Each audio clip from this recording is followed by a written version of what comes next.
So I'm going to talk about leadership, and I should say at the outset that well, as it says there, I'm an economist, and actually I'm an economic theorist. What that means is I look at the world and I try to say, okay, can I come up with some explanation for what I'm seeing?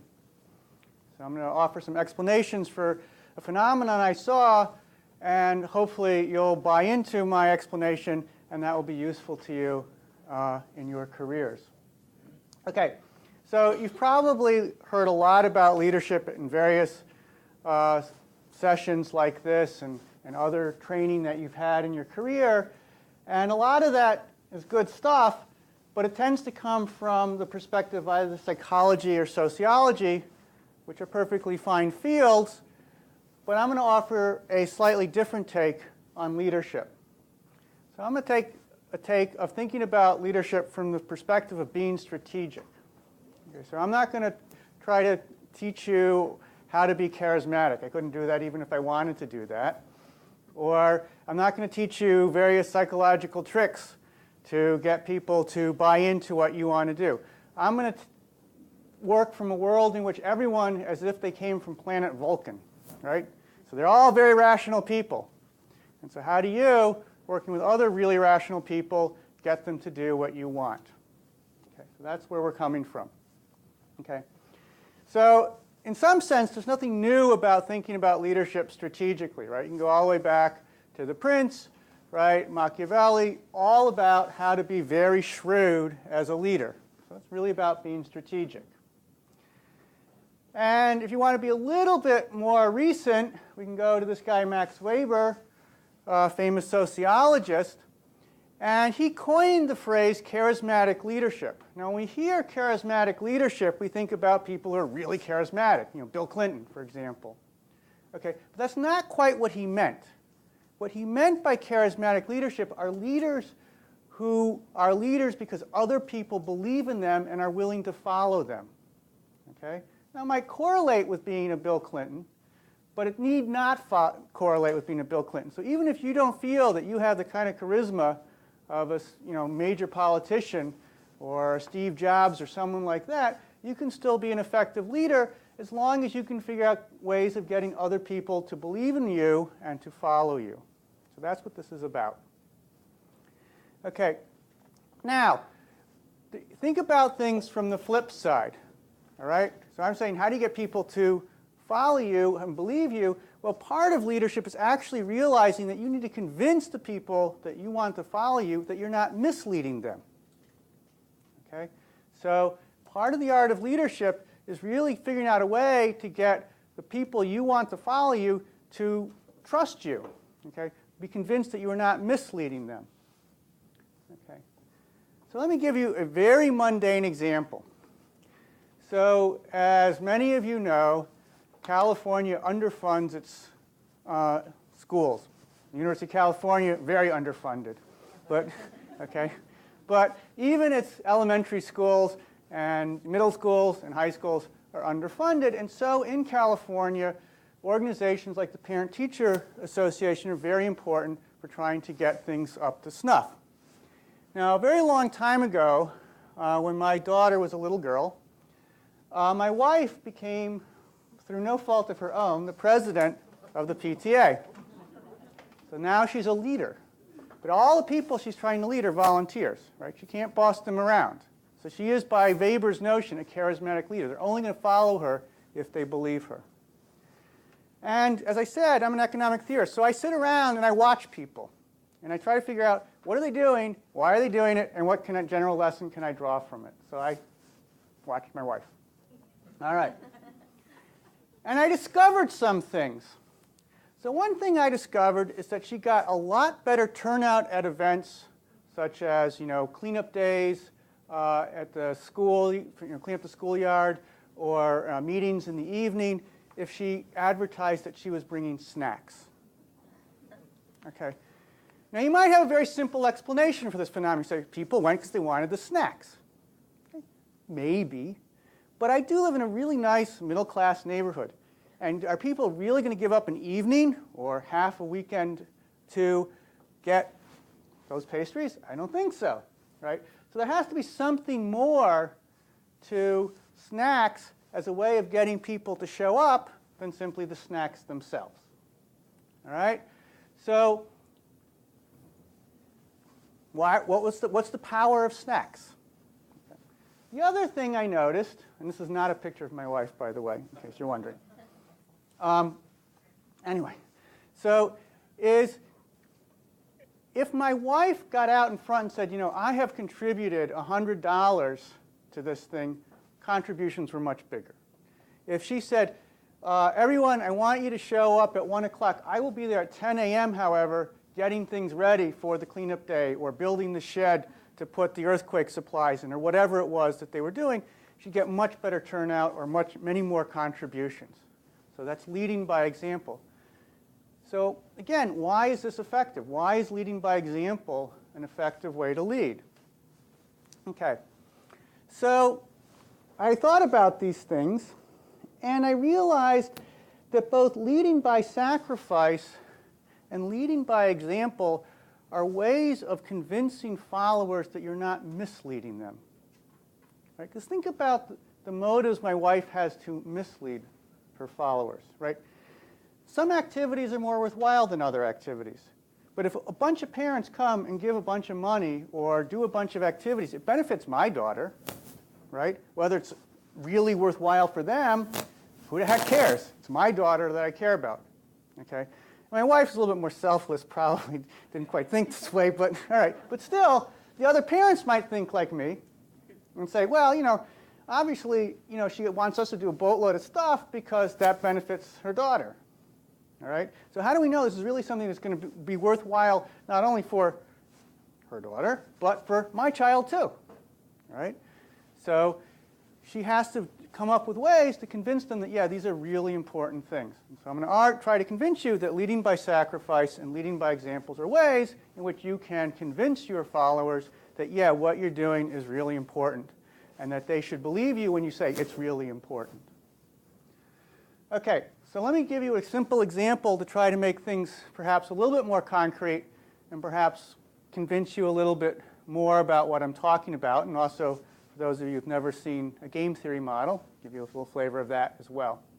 Okay, so this is hopefully legible in the back row. So we have a leader, and she has 9 followers. We've got 10 people in total. And each person can either work hard or not. Because we're going to make life very simple. We're not going to have various levels of work. You either work, you don't work. All right? Life is simple. So that's one of the things economic theorists do, is we make life simple so we can actually solve the models that we create. All right. Working hard costs a person 20. You could say it's the equivalent of $20. It could be 20 happiness units, whatever you want. It's just, people generally don't like to work hard, all else being equal. Okay? If you don't work hard, it costs you nothing. And there are also 2 possible productivity states or returns to this effort, high or low. And we're going to assume that regardless of a state, if you don't work hard, you don't contribute anything to the total pie or pool.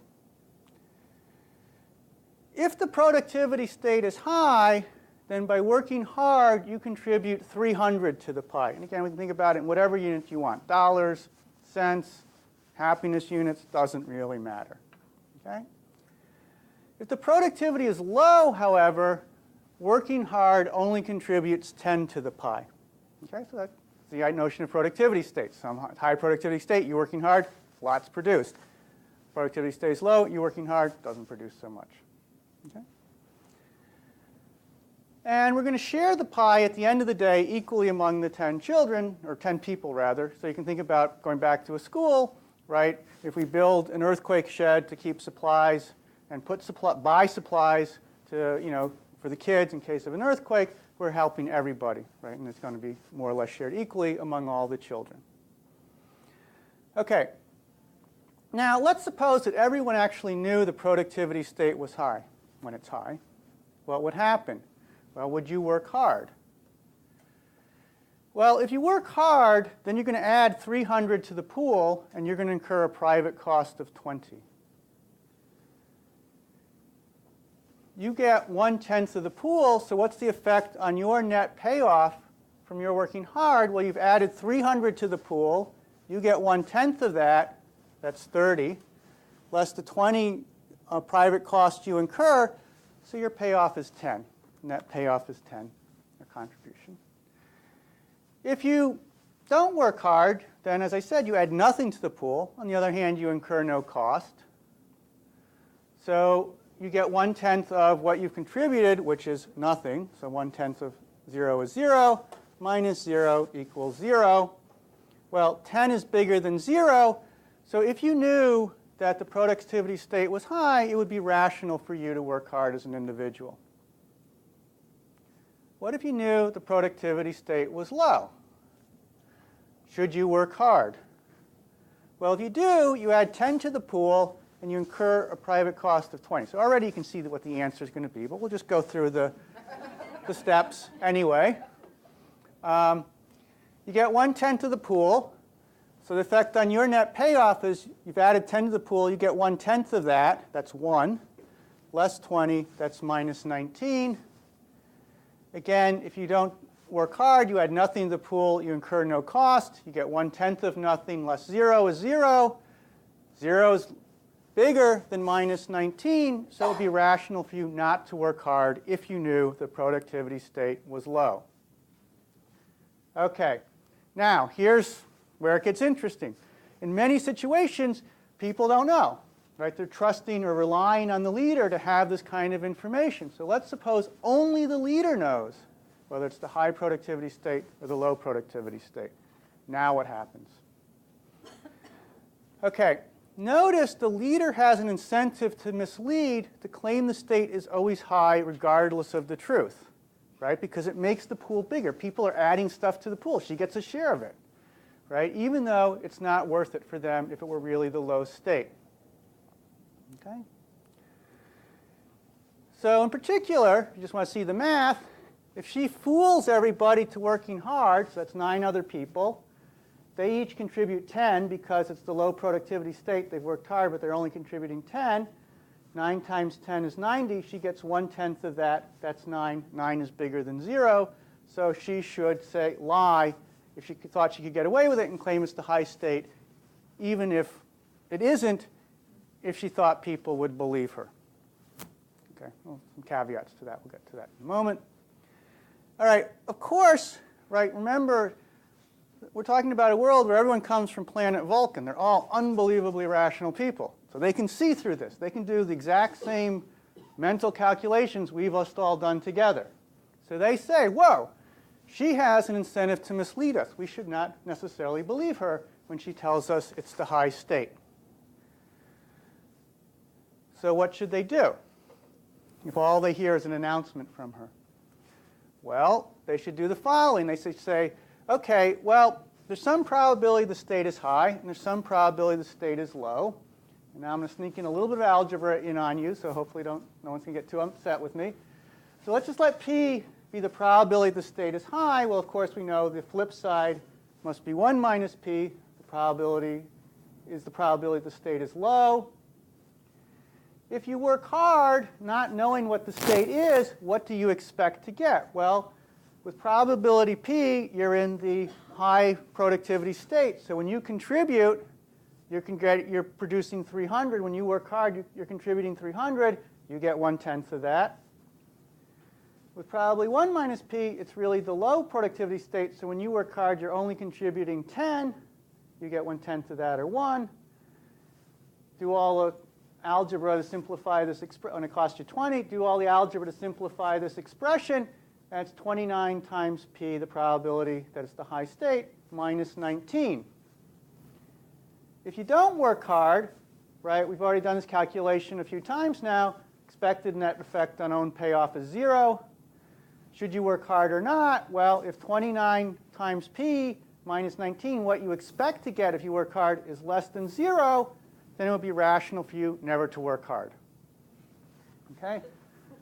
What is that value of P? Well, if P is less than 19 divided by 29, which is about 0.656, you would never work hard. So if you thought the probability of the high productivity state is less than 65%, if you're ignorant of the state, you would not work hard. So even if it's, highly productive half the time, or 60% of the time, or 64% of the time, it would be rational for you not to work hard. Okay? All right, now, that's a bad outcome because obviously there are many states, in fact, perhaps the majority of states, 64% is a majority, of states in which you should actually be working hard. You'd want to work hard if you only could trust the leader. Right? So, here's where leading by sacrifice and leading by example can come to the rescue. So let's talk about leading by sacrifice. Suppose the leader can make a sacrifice at the time she makes a claim about the state. And I'm not talking about, back in the olden days when they took people up to the top of the temple and, drove a stone knife into their chest or anything. Something a little bit more pleasant than that, okay? In particular, she's going to give the followers S, some amount of money or something. That's the total amount she's going to give them. So that's the total amount of the snacks she's giving them when she claims the state is high. Observe that if S is greater than 9, 9, remember, is her payoff if she lies about the state and everyone nonetheless works hard. So it's a low productivity state. She lied. Everyone worked hard. She'd get 9. If the sacrifice is bigger than that 9, she would have no incentive to offer the sacrifice. Right? Because even if it fooled people into working hard, she's lost out. She's paid more out in snacks than she's getting back. Okay? Right? And we can just do the calculation, right? She fools everybody. So 9 people each produce 10. She gets 1/10 of that. That's 9 minus S. Okay, it's less than 0. On the other hand, provided the sacrifice is less than 270, she's willing to make that sacrifice if it convinces the followers that the state is high. Let's do the math. State is high. Each follower's contribution, if he works hard, is 300. There's 9 followers. 9 times 300, that's 2,700. Divided by 10, that's 270. That's the 270 here. Minus S, that's bigger than 0.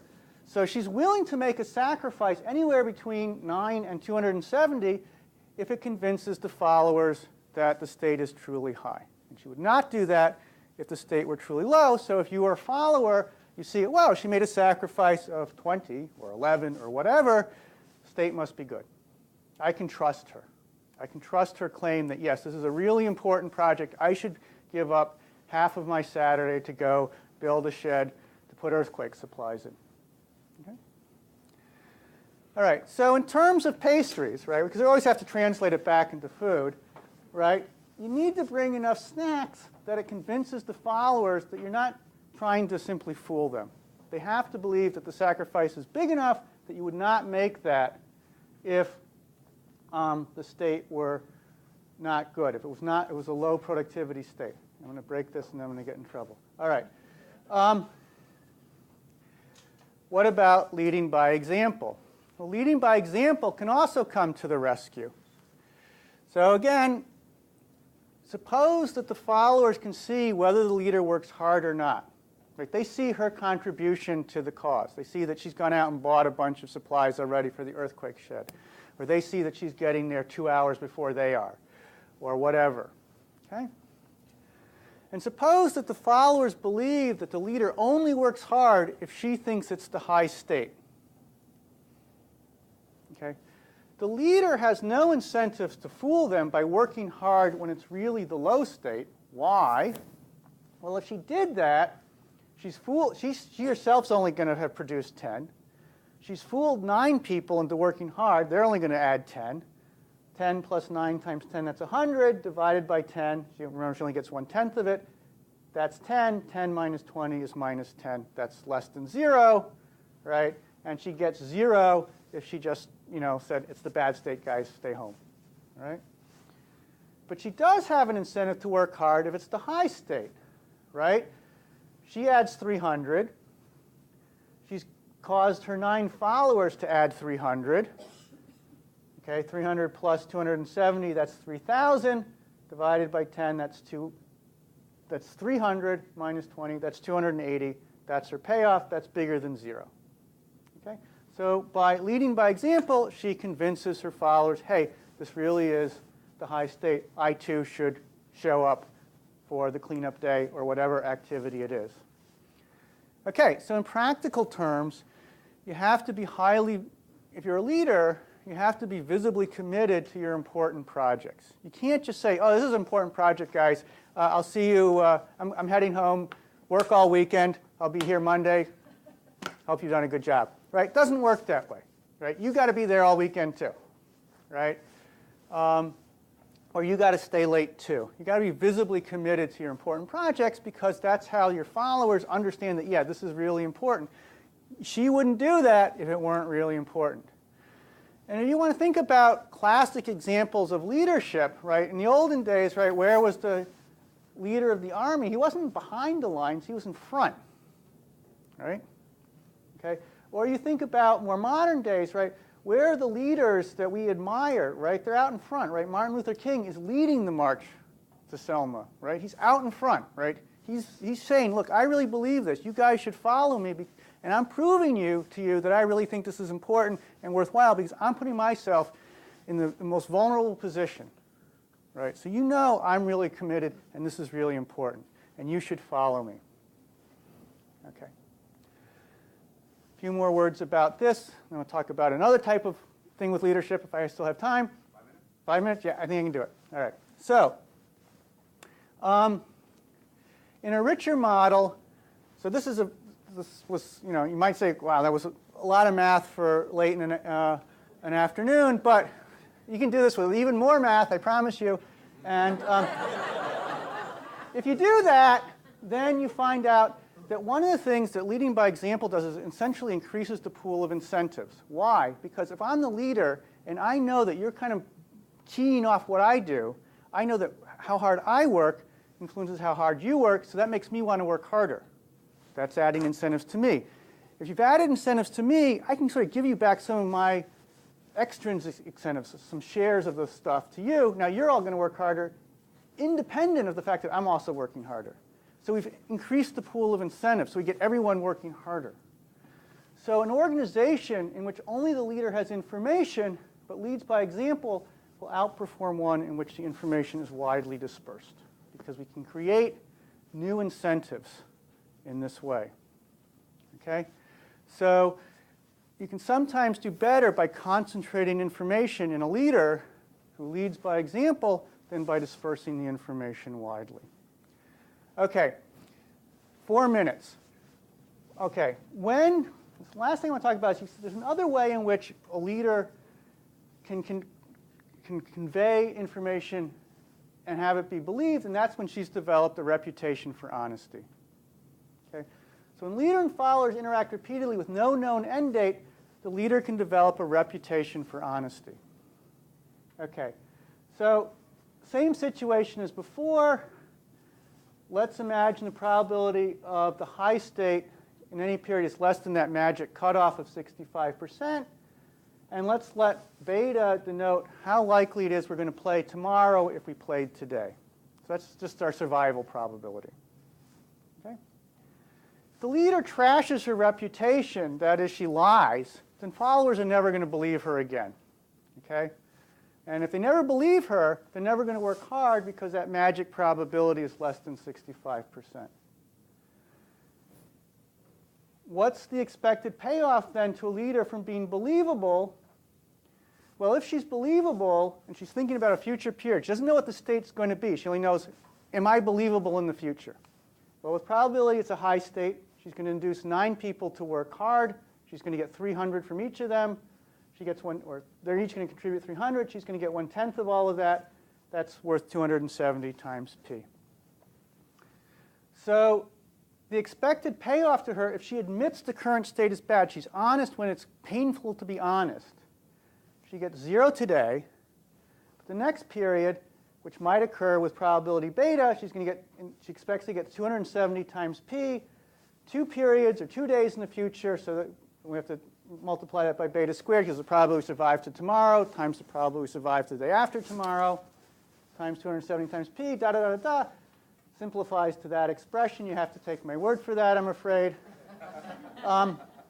Payoff if you lie, right? You claim a bad state is good. You fool everybody today. They all work hard, but you're only going to get 10 contributions from each of them. 9 times 10, that's 90. You get 1/10 of that. That's 9. But thereafter, no one ever works hard again. So 0 plus 0 plus 0. So you just get 9. Do you want to do this? Well, remember, if you maintain your honesty, your payoff is 270 times p times this fraction. If you lie, your payoff is 9. Is this bigger than that? Well, yes, it is. If the probability of repeating is not less than this cutoff, just to give you an example, let's suppose the probability of the high productivity state is 1/2. Then you want to maintain a reputation if the probability of getting to play tomorrow is bigger than 1/16, which is about 6%. Okay? Notice the probability of repeating can be low, but it can't be 0. Okay, so a general rule is people stop playing nicely when they see the end coming. All right? All right, so even from a Machiavellian perspective, honesty can be the best policy. Right? You're not doing it because you're honorable. You're just doing it because you want people to get the right outcome. Okay? You should be honest, of course, because it is the right, it's moral, but all right. Ability to maintain reputation. Economists don't worry about morality so much. All right. Anyway, ability to maintain reputation requires a high enough probability of repeated interaction. It can't be 0.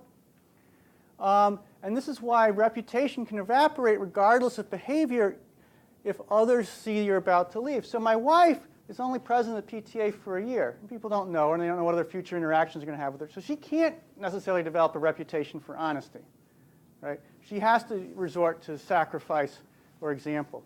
But if you're playing repeatedly with people, they don't know when you're leaving, you can develop this reputation. There's actually a general rule about cooperation. It ceases when folks see the end coming. Robert mentioned that I was interim dean of the business school. When I started out, people didn't know whether some idiot would make me the permanent dean. They had common sense, and they didn't. But early on, people were, maybe he'll be the dean, And people were really nice to me. And they did what I wanted them to do. And then it was announced someone else would be the dean. And, all right. I mean, a lot of people were still nice. I have really great colleagues. But enough people, weren't honest with me, stopped doing what I wanted, figured they'd wait me out, that I realized, yeah, this theory is right. All right, thank you. One or two questions from the audience? Thank you.